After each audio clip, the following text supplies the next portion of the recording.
Hello നമസ്കാരം. Okay, അപ്പോൾ ഇന്ന് കുറേ ദിവസങ്ങൾക്ക് ശേഷം ഞാൻ തിരിച്ച് കൊച്ചിയിലോട്ട് പോവുകയാണ്. അതിൻ്റെതായ വിഷമം ഉള്ളിലുണ്ടെങ്കിൽ പോലും ഉള്ളിൽ ചെറിയൊരു സന്തോഷം കൂടിയുണ്ട്.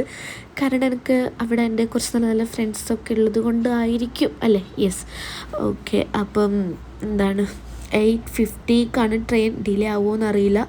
ഞാൻ രാവിലെ എണീച്ചായിരുന്നു, അച്ഛനോട് അമ്മയോട് സംസാരിച്ചു, പിന്നെ റെഡിയായി.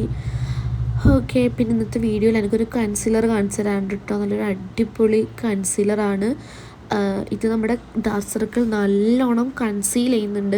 ഞാനൊരു 500 റേഞ്ചിൻ്റെ കൺസീലർ ഉപയോഗിച്ചിട്ടുണ്ടെങ്കിൽ പോലും ഈ ഒരു കൺസീലർ നല്ലൊരു അഫോർഡബിൾ പ്രൈസിന് നല്ലോണം കൺസീൽ ആകുന്നൊരു നല്ലൊരു കൺസീലറാണ്. സോ എന്നെപ്പോലെ ഡാർക്ക് സർക്കിൾ ഉണ്ടെങ്കിൽ നിങ്ങൾ കമൻറ്റ് ചെയ്യൂ, ഞാൻ എന്തായാലും ലിങ്ക് നിങ്ങൾക്ക് തരാം കേട്ടോ. സോ ഞാൻ പ്രതീക്ഷിച്ച പോലെ തന്നെ ട്രെയിന് കുറച്ച് ഡിലേ ആയിരുന്നു. ഞാൻ റെയിൽവേ സ്റ്റേഷനെത്തി, ട്രെയിൻ വന്ന് കയറിയിരുന്നു. അത്യാവശ്യം നല്ലോണം ടയേർഡായിരുന്നു. എന്താണെന്നറിയില്ല, ചിലപ്പോൾ ചുമ്മാ വെറുതെ ഇരുന്നതുകൊണ്ടായിരിക്കും. പിന്നെ ഞാൻ ആരോടും പറഞ്ഞിട്ടുണ്ടായിരുന്നില്ല കേട്ടോ ഇന്ന് കൊച്ചിയിലോട്ട് വരുന്ന കാര്യം.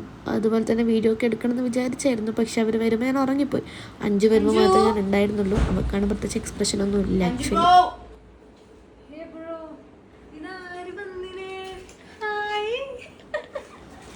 ഞാൻ പറഞ്ഞ പോലെ തന്നെ അത്ര വലിയൊരു എക്സ്പ്രഷനൊന്നും ആൾക്കില്ല. കുഴപ്പമില്ല. ഓക്കെ, അപ്പോൾ ഞാൻ ഇവരോടൊക്കെ കുറച്ച് സംസാരിച്ചു, കിടന്നുറങ്ങി. ഓക്കെ, പത്തിൽ സെറ്റ്. ബൈ.